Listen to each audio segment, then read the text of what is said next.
বুড়ো বয়সে যা করলো, আসর একেবারে মানুষ কান্দাইয়ে মোটে একেবারে পাট পাট করে ধুয়ে গেছে। আমি এখন খারাপও কোন জায়গায়? গুরুদেব জবাব দাও। আপনারা একটু চুপ করে বসেন, যারা বাইরে যাচ্ছেন বাইরে যান, চুপ করে যান।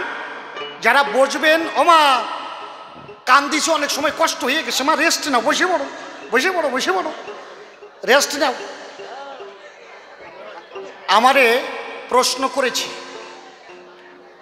যে বাবাজি তুমি এত বড় শ্রুতিধর হলে কি করি?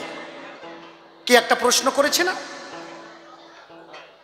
এর তো জবাব দিতে হবে, তা না হলে আমি গুরুদেবের যোগ্য শিষ্য হতে পারবো না। এখন গুরুদেব যদি এত কিছু জানে, আমার তো অল্প অল্প কিছু জানার কথা নাকি? হ্যাঁ, অল্প কিছু তো আমার জানা উচিত। আপনারা চুপ করে বসেন, এক রাধা ভাব দিয়ে গান শেষ। ব্যাপার হচ্ছে কি একটু মন দিয়ে শুনুন। একজনের ছেলের মারাত্মক জ্বর হয়েছে, মারাত্মক জ্বর। ডাক্তারবাবুর কাছে গেছে। কি হয়েছে?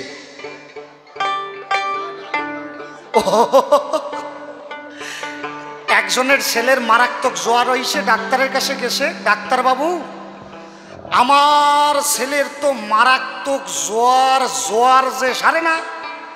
ডাক্তার কয় জ্বর সারবে না, কি হয়েছে? এই যে আমি ওষুধ লিখে দিচ্ছি, এই ওষুধ নিয়ে প্যারাসিটামল লিখে দিচ্ছি, এই প্যারাসিটামল ওষুধ নিয়ে তুমি তোমার ছেলেরে খাওয়াইয়ে দাও, জ্বরের ছাতা সারিয়ে যাবে।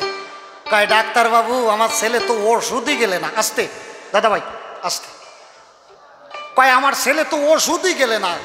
কয় ওষুধ না গেলে জ্বর সারবে কি করে? কয় ডাক্তার এই জন্যই তো তোমার কাছে আসা, ও যাতে ভালো করে ওষুধ খায় সেইরকম একটা বুদ্ধি বাড়ি করিয়ে দেওয়া।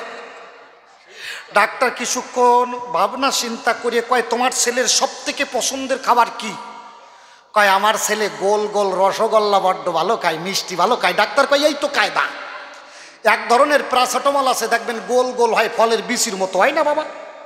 ডাক্তার কয় শোনো, বাজারের থেকে গরম গরম রসগোল্লা কিনবা, কিনে ওর মাছ বরাবর ফাঁক করবা করে ওই যে প্যারাসিটামল গোল গোল ফলের বিচির মতো ওইগুলো রসগোল্লার ভিতরে ভরিয়ে দেবা।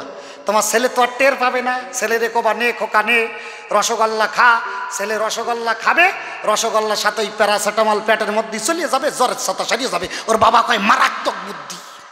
বাড়ি চলে গেছে, বাজারের থেকে গরম গরম রসগোল্লা কিনে রসগোল্লা ফাঁক করে ওর মধ্যে প্যারাসিটামল দেশে ভরিয়ে ছেলেকে গিয়ে বলছে নে খোকা তোর তো জ্বর হইছে, 5-6 দিন ধরে কিচ্ছু খাতে পারিস না, তোর জন্য গরম গরম রসগোল্লা নিয়ে আসি, জম্মের খাওয়া খা। ছেলে তো হরি বলে রসগোল্লা খাওয়াইয়া দেশে, ওর বাবা পাড়া ভরিয়ে নাচে বেড়াচ্ছে। ছেলে রসগোল্লা খাইছে, জ্বর সেরিয়ে যাবে। বিকেল বেলায় গেছে ওর বাবা থার্মোমিটার নিয়ে ছেলের জ্বর মাপতে।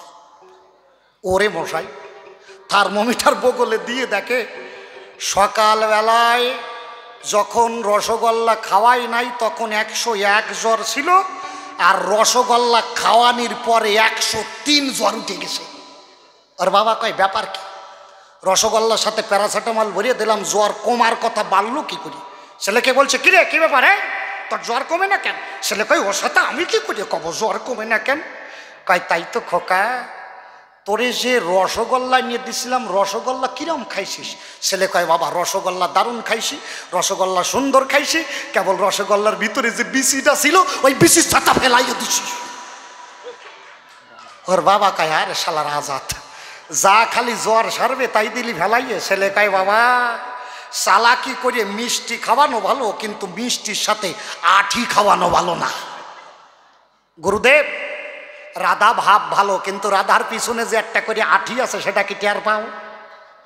শুধু রাধা ভাবের উপরে কইছে না, রাধার অহৈত কি তাই না, ব্রজ প্রেম অকামনা।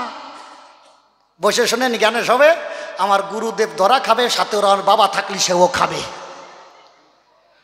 তাহলে আমি আগে একখানে এক গান গাই, আর গানের ভিতরে ছোট্ট করে যে প্রশ্নটা করেছি তার জবাব দিতে চাই। তারপরে দেখা যাক আমাকে প্রশ্ন করেছে তুমি এত বড় শ্রুতিধর হলে কি করে, তাই না?